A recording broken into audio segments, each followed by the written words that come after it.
Hello, in this video I'm going to make the project where I have a little panel with radio buttons on it, and when I click those radio buttons it'll select a sound and I can play that sound by pushing a button on the panel. Let's take a look at the panel here. That is not the panel I want to look at. Let's take a look at a different panel. That is the panel I want to look at right there. So notice that we have a bunch of radio buttons here, and we've got this dashed line around them. This is not just cosmetic. This is a group box. That is a type of control. So when you make this project, what you want to do first is put a group box onto your form. Right, there's a group box, right?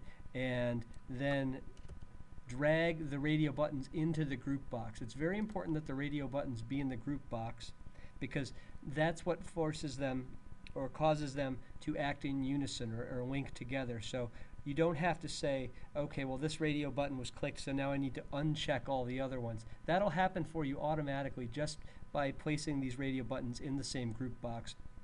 And then we've got a button here just for playing this sound. So we've got a bunch of radio buttons, a button, and those are all inside of a group box. It's very important that you have that group box. Okay, next, let's go import the sound effects.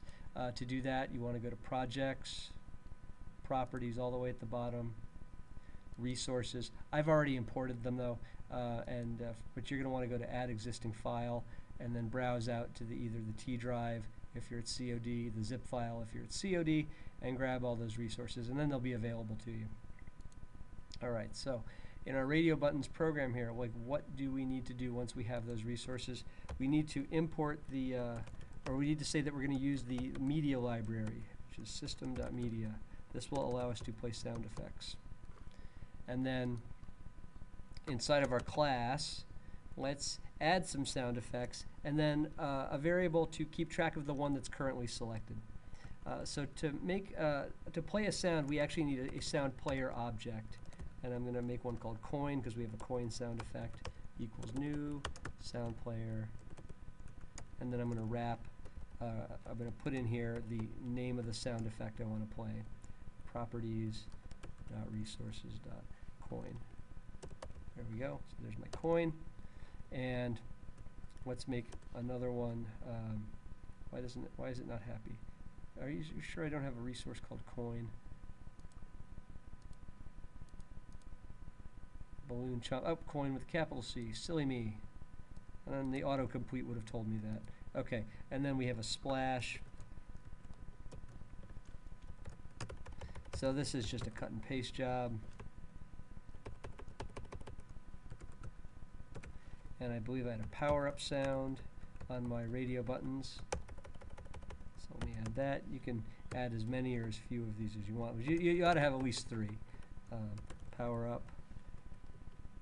And what else have we got? We've got, I think we have a siren.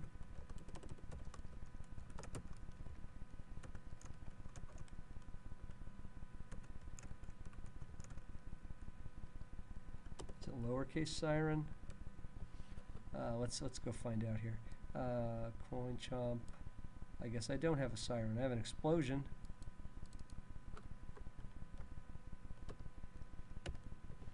Maybe I did not import the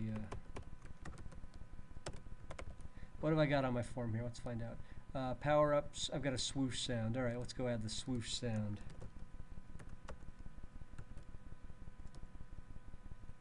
I'm going to make a variable called swoosh that points to a new sound player, and that sound player is going to wrap or use the swoosh sound. What was it called? Sword swoosh. There we go. Alright, so now I have a whole bunch of sound effects here. And lastly, I need one that references which one of these things I've selected. Sound player, current sound. There we go. And in our constructor, let's make the current sound point to the coin.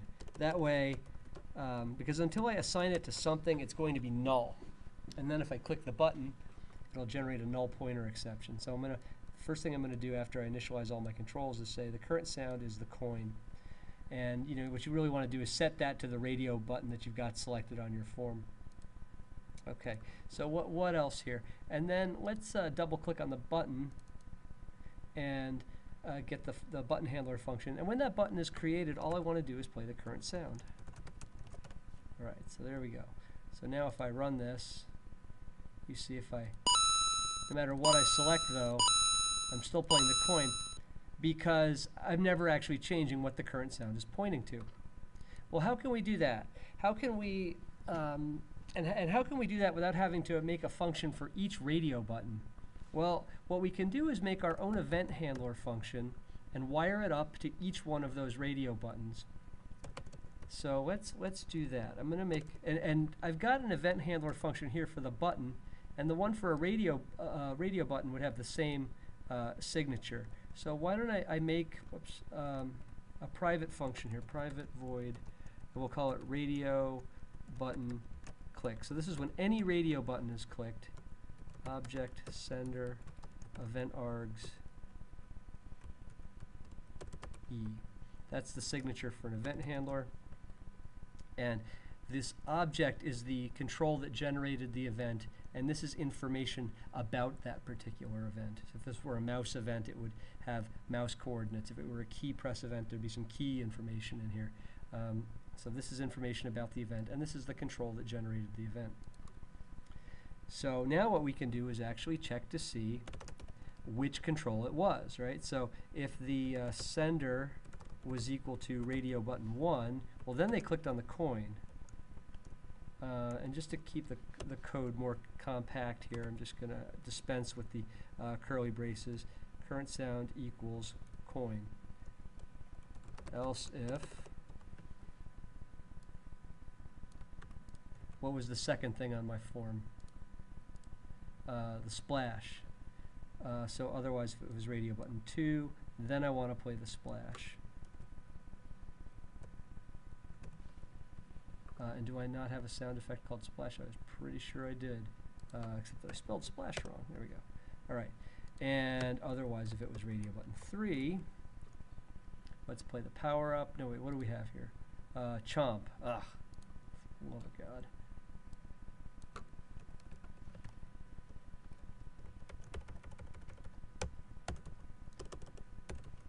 So I've done this project several times today, and now I can't remember which sound effects I've included and which ones I haven't. So if the sender was the third radio button, then I want to play the chomp sound. And lastly, let's see, I've got the power up sound and the swoosh sound. So let's do that. Otherwise, if it was radio button 4, and I don't have a power up sound, oh, for the love of God. And I have the chomp, the power up, and the swoosh. Okay, so I guess I don't have the explosion here. Power up. It really doesn't matter what these things point to as long as you get some sounds. Power up. There we go.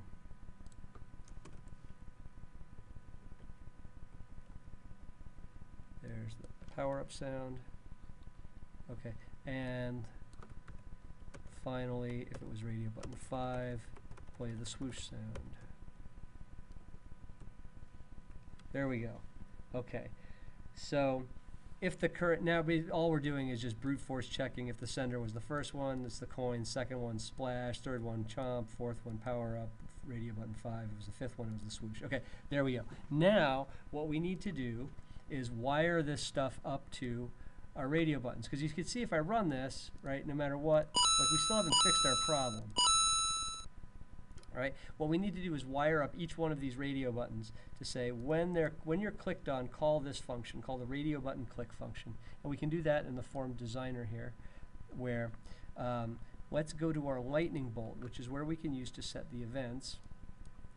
And if I click on any of these buttons, I'm going to select all of them here, and I'm going to go to the click, and you'll see I can pick the button, a radio button click, right? This is that function we've added, and because it has that signature where it takes an object sender event args E, Visual Studio recognizes, oh, that's an event handler function, and I'm going to give the user the option to wire up an event to it. So I can say, if this thing is clicked, call the radio button click function, and that's true now for all of those controls. Actually, if I go to the form designer here, you can see that now every radio button has its click event handler wired up to that particular function that we wrote. And you never really have to go into this form designer, but this is the glue behind the scenes that makes it all work.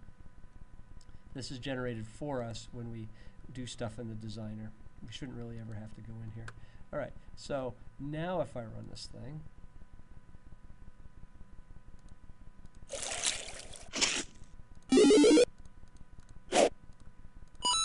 there we go. So it works.